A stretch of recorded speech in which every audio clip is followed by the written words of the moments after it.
तो विचार करना कि दुख कितना बड़ा होगा, तकलीफ कितनी बड़ी होगी। जो रोता हुआ आंख में आंसू भरकर दुकान पर लेकर गया, दुकानदार ने कहा सेठ जी तुम ये क्यों लेकर आ गए, ये तो भाभी के हाथ की चूड़ी दिख रही है, ये तो मम्मी के हाथ का कड़ा दिख रहा है, तुम इसको लेकर क्यों आ गए। तो उसने कहा बहुत दुखी हूं, बहुत तकलीफ में हूं, इसलिए घर की रकम को लेकर आया हूं दुकान पर कि ये रकम अगर दुकान पर आएगी थोड़ा सा पैसा मिल जाएगा तो कर्जा चूक जाएगा। घर की रकम दुकान पर जब जाती है, जब बहुत अति हो जाती है, दुख आ जाता है, तब वो रकम दुकान पर पहुंचती है। उसी तरह ये आत्मा, ये शरीर, ये मन भगवान शंकर के पास जब जाता है तो बहुत दुख खड़ा हो जाता है कि अब इसको देना जरूरी है, ये सुधार सकता है, ये दुख मिटा सकता है, कुछ इस आत्मा को, इस चित्त को, इस मन को, इस वृत्ति को ये संभाल सकता है। मैंने तेरे ही भरोसे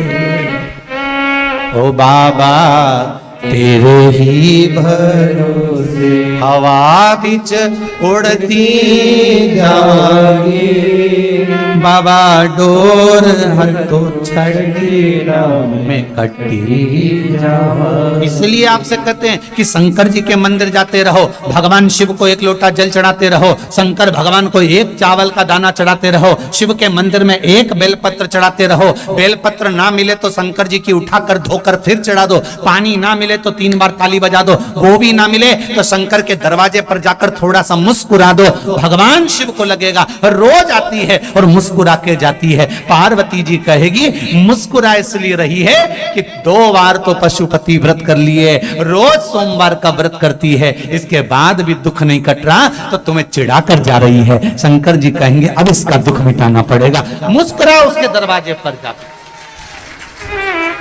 उससे कहो तो दिल की बात।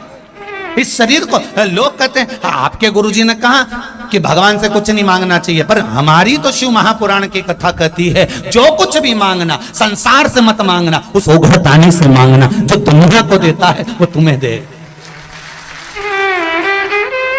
आपके गुरुजी ने कहा भगवान से कुछ मत मांगो, पर हमारी शिव पुराण तो कहती है कि किसी से मत मांगो पर उससे मांगो, वो तुम्हारा बाप है, जगत का बाप, जगत का पिता, देव अधिदेव महादेव है, उसके पास चले जाओ दिल से।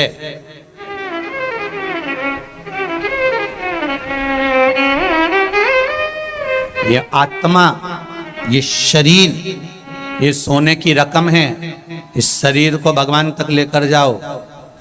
दुख जब आता है तभी रकम दुकान पर जाती है, तो ये शरीर भी जब ही जाना चाहिए परमात्मा के द्वार। अब बहुत गंदा हो गया, बहुत तकलीफ में हूं, कहाँ जाऊं, सारी दुनिया में भटक कर देख लिया मैंने, कोई कहता है ये करो, कोई कहता है वो करो, कोई कहता है ये करो, कोई कहता है वो करो। जब देखो, जब यूट्यूब खोलो, फेसबुक खोलो, तो कहीं ना कहीं का महाराज मिल जाएगा बताता हुआ ये कर लो वो कर लो। अब कहीं नहीं जाऊंगी, अगर जाऊंगी तो एक लोटा जल लेकर शंकर के पास जाऊंगी, क्योंकि इस जल चढ़ाने में ना ढोंग है, ना प्रपंच है, ना छल है, ना बेईमानी है, ना किसी का मन दुख है, ना अपना मन दुख है। अपन शिव के भरोसे बस उसके सहारे पर एक लोटा जल चढ़ा कर आऊंगी और उससे कह कर आऊंगी कि मैं तेरे भरोसे पर, तेरे भरोसे।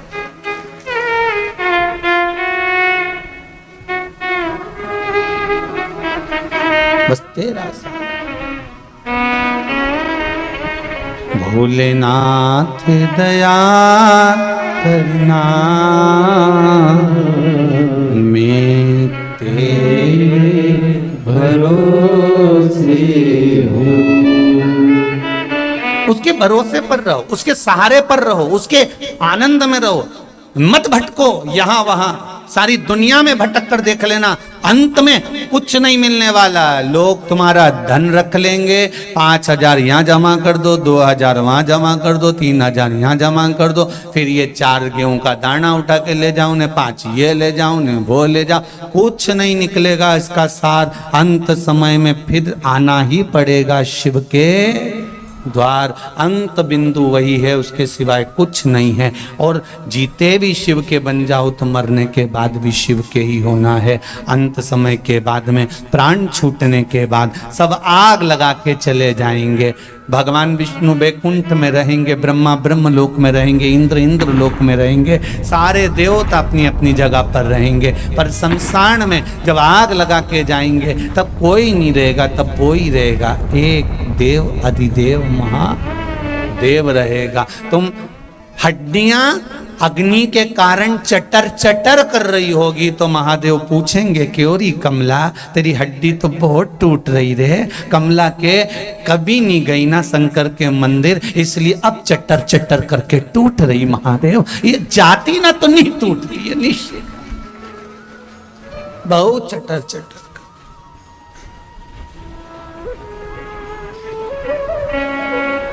जिंदा हो तब तक मोबाइल पे डीपी बदलते रहो, मरने के बाद तो एक फोटो फिक्स लगा रहेगा, फिर डीपी बदल ही नहीं पाओ।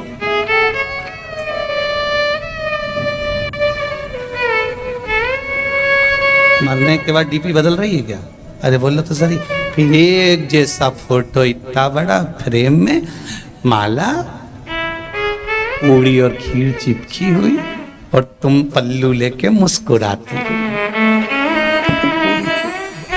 इससे ज्यादा कुछ जीवन।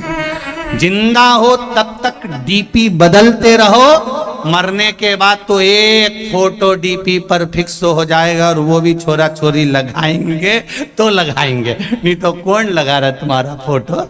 इतनी शान से जियो, मारा छोरा मारा छोरा। मरने के बाद इतने बैठे हो, तुम में से कौन है जो श्राद्ध में अपने डीपी पर अपने दादा परदादा का फोटो लगा दिया? जब उनका नहीं लगाया तुमने तो तुम्हारी औलाद तुम्हारा लगाएगी। अरे जी जाने दो रही राजस्थान वाली हो।